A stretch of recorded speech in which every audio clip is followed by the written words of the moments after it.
This is part one of mechanical properties of materials. We are going to go over stress-strain relationships and the definitions that are associated with them.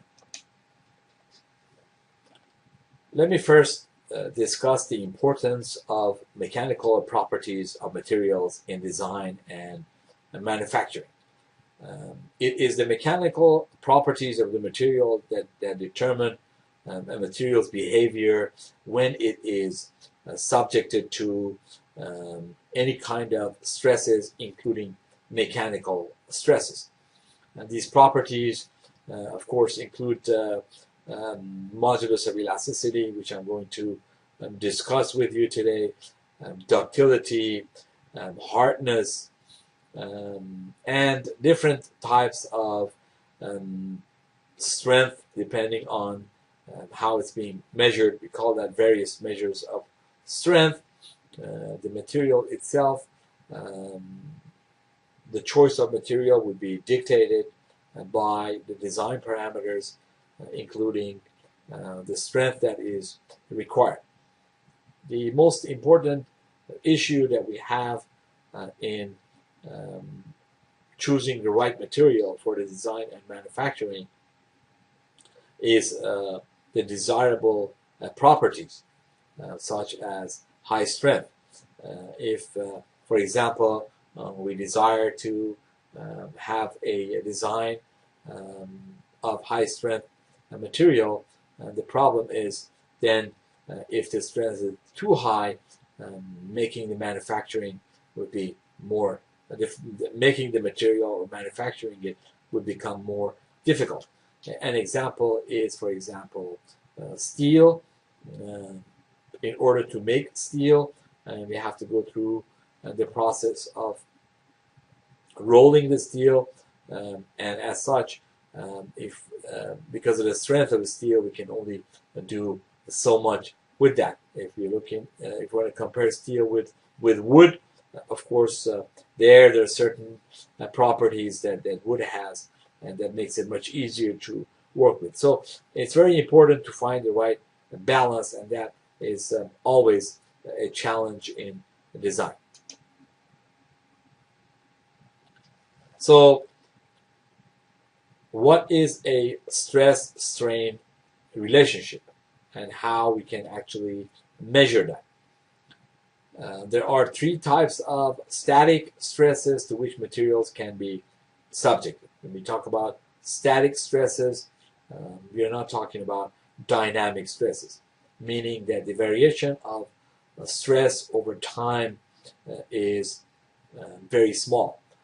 And if there are any variation in stresses, that happens over a long period of time. So there are tensile. The material could be subjected to tension, that is stretching the material. Compressive stresses or strength, it's actually compressing the material or squeezing the material.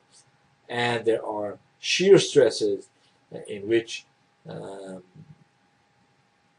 is as a result of shear forces, and it is causing adjacent portions of the material to slide against each other or dislocate against each other.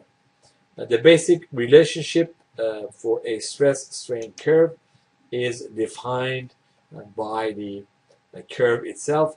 Shortly, I'm going to get into that. So let me first describe the tensile test, and what do we do when we put a coupon of a material and subject it to tensile test. Tensile tests are the most common test for studying the stress-strain relationship. This is particularly applicable to metals, and as such, so this is an example of a test specimen or test coupon for tensile test. It is being standardized by American Society for Testing and Materials. ASTM is the largest organization that actually standardize and have protocols for different types of testing. So you hear ASTM a lot in this course. So there is a specimen as such. There are two gauge marks on the specimen, and the distance between the gauge marks are called L sub 0. So that specimen would be put under tensile stress by a tensile testing machine.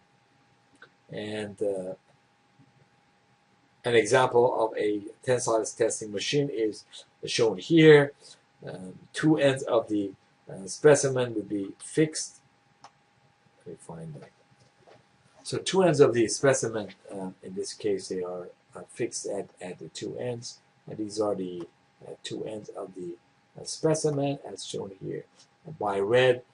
So after the test specimen is put in place and secured, then a tensile force is applied to the specimen.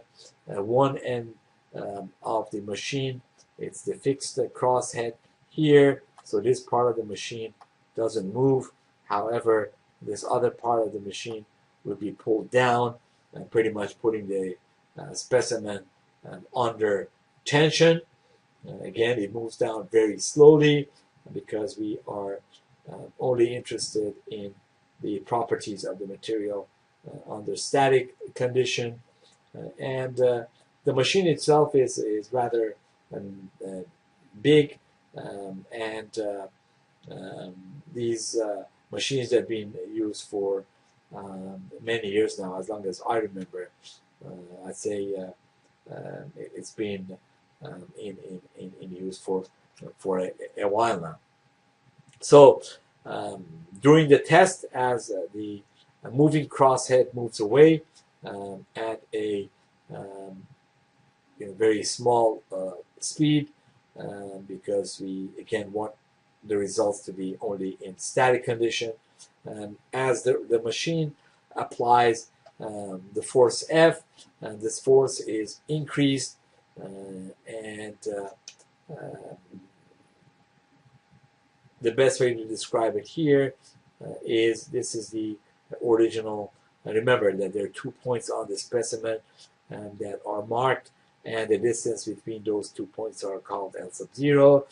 And as the force F is applied to this, and the force F is increasing, we go from 1 down here, which is the no load. This is the no load condition, to number 2, which is uniform elongation and an area reduction. Number 3, we keep increasing the load to a point that beyond that we are going to see what we call the process of necking, and that's number 4. So right before that is number 3, which is the maximum load point. And after necking, we keep increasing the load, and then we get to number 5, which is a fracture. So at that point that necking starts, this necking would increase to the point that the specimen would fracture, and we put that at the point it got fractured together. That is called L sub F. Now you need to remember L sub 0 and L sub F because we are going to use it in defining some terms shortly. So the engineering stress that is defined by such a force is called, well, the stress that is defined by F is called engineering stress.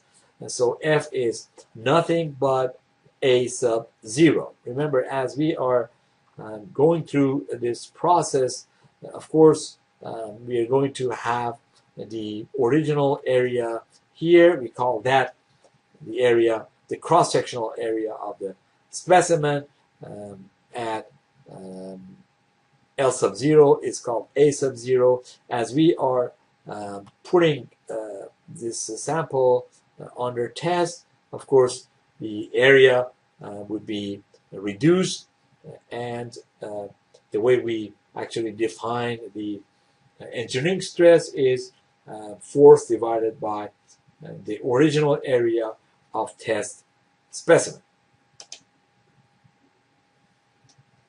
There is also the definition of strain that I'm going to go over here.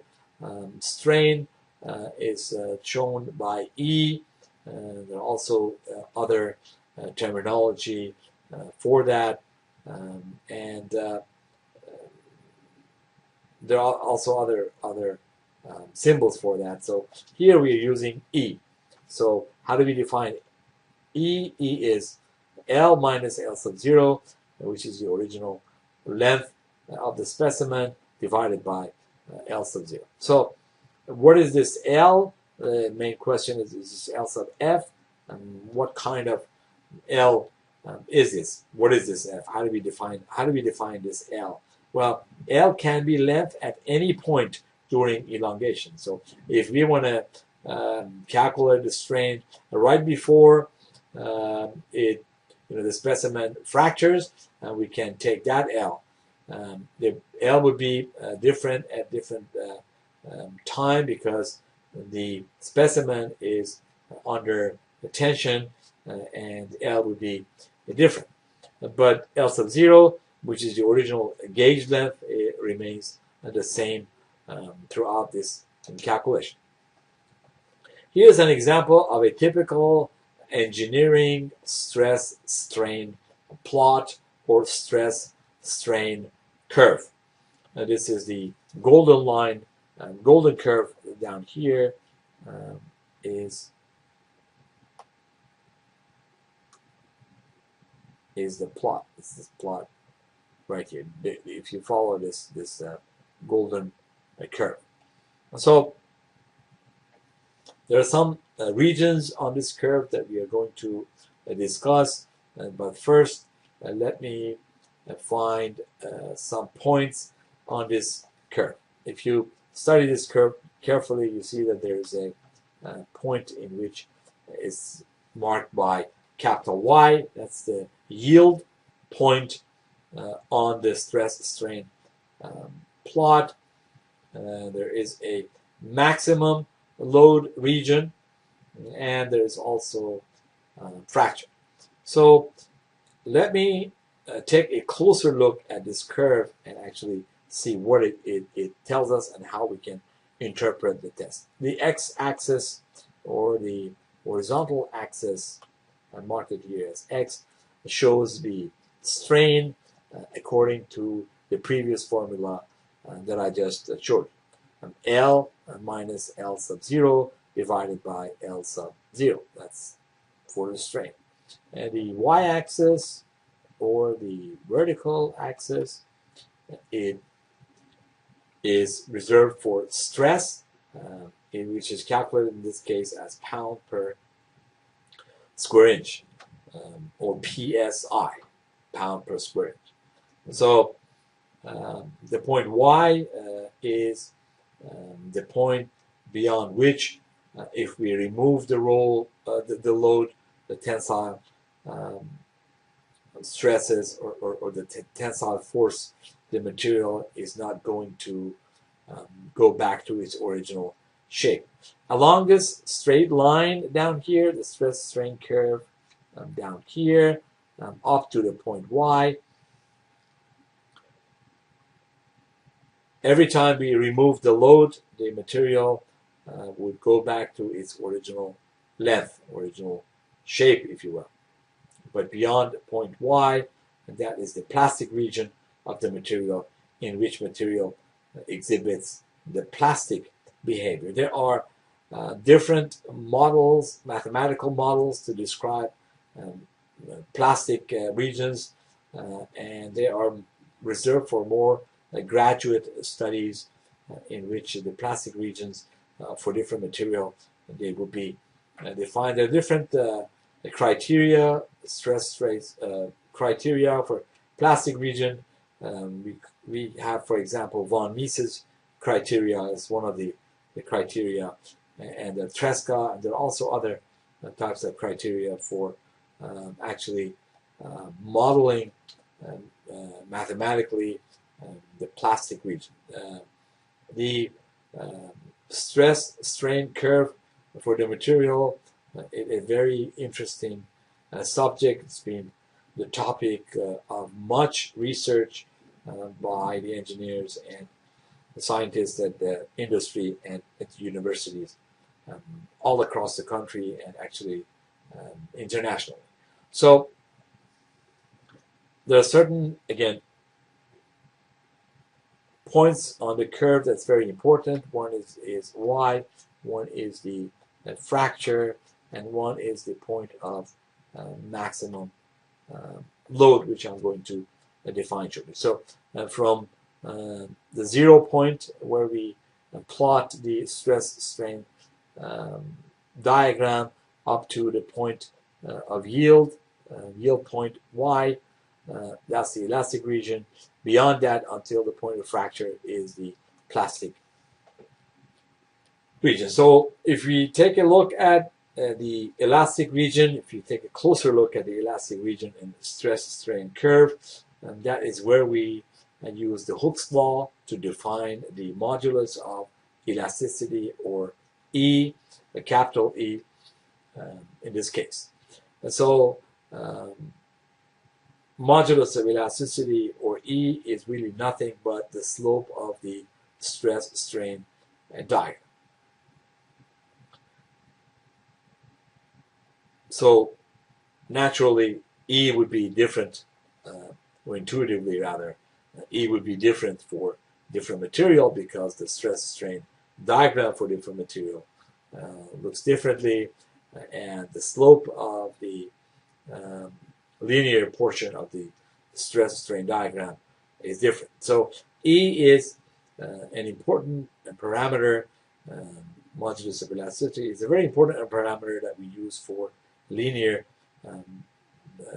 for elastic design of the material. Of course, this E is much more difficult to measure.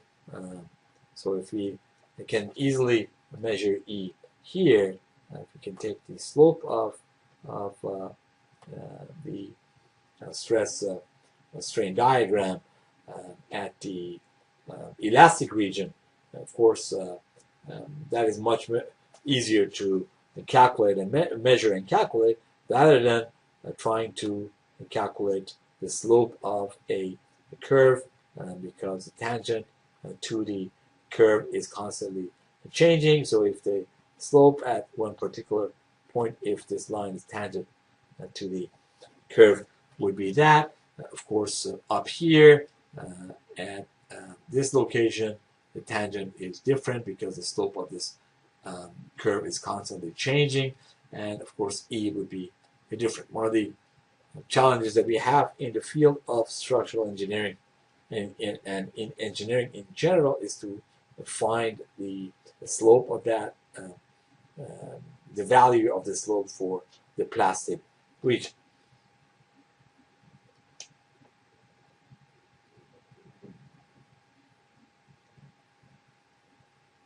Okay. So, as I mentioned, yield point marks the beginning of plastic deformation, and the stress-strain relationship beyond the yield point is no longer guided by the Hooke's law. So there is a term, you probably saw it on the curve, it's called TS, or tensile strength, on a stress strain curve. So what is tensile strength in stress strain curve? If elongation on this curve is accompanied by a uniform reduction in cross-sectional area, as I've already explained that to you. Of course, the constant volume of the material remains the same. So it's very important to realize that we maintain the constant volume while the uniform reduction would be in cross sectional area. So after a point in which after that f reaches a maximum value, or f max, if we divide that f max by the a sub 0, which or a sub o, which was the area, cross-sectional area at the origin, the specimens before it was applied, before it was put under loading, f max divided by a sub o, a sub origin, or a sub 0. And I use a sub 0 in this case. And then the tensile strength would be defined as f max, capital F max, divided by a sub 0. The term ductility is one of the very important definitions and that we use every time we talk about properties of a material. So how can we define ductility in a tensile test? Ductility is defined as the ability of the material to strain beyond the elastic region without fracture, or ability of a material to plastically strain without fracture. And ductility measure could be considered as elongation or what we abbreviate as capital E, capital L, EL. And that is the final length. Remember, final length of the material is the length in which material actually fractures.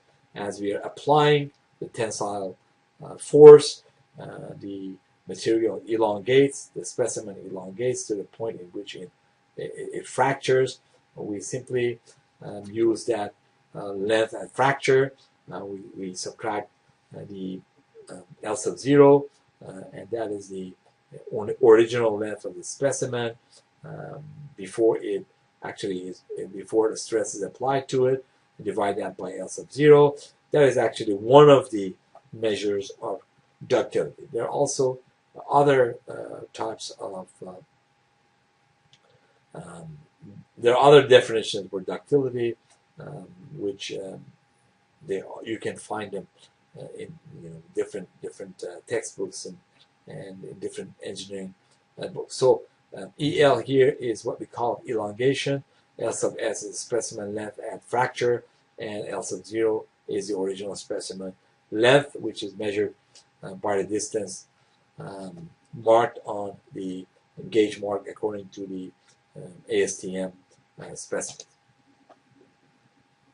So what is a true stress? Remember, if we want to calculate the engineering stress, we take F and divide it by A sub 0. But if you want to calculate true stress at any point, we need to use A is what we call the actual or instantaneous area resisting the load. And that would give us the stress at that particular point in time. So that is true stress is F divided by A, and please note the definition of A. And the true strain, for that, in order to calculate the true strain, we just take the log normal of L divided by L sub 0. That is for instantaneous elongation per unit length.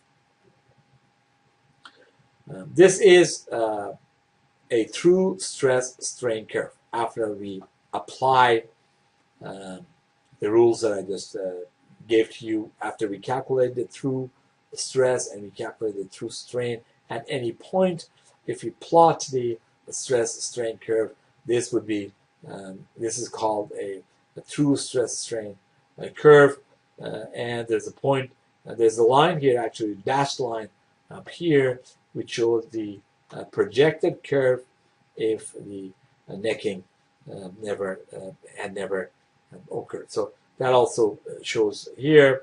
Again, the elastic region is up to the yield point that's shown here. And this is the yield point. Beyond that is the start of the plastic region, and this is called the true stress strain curve. On this, on the stress strain curve, there is a region called strain hardening, and I'm going to shortly talk about the strain hardening in a more detail. There you go. So as the true stress continuously increases in the plastic region until necking occurs, if we look at that region, that is called the stress. It is a region on the stress strain diagram that is called the strain hardening region. This region of strain hardening means that the metal becomes stronger as we increase the strain for that particular region, and that is region which we call it a strain hardening region. This is a true stress strain diagram in a log-log plot, and you can see that the process of necking here is more pronounced. Again, this is a true stress strain curve plotted on a log-log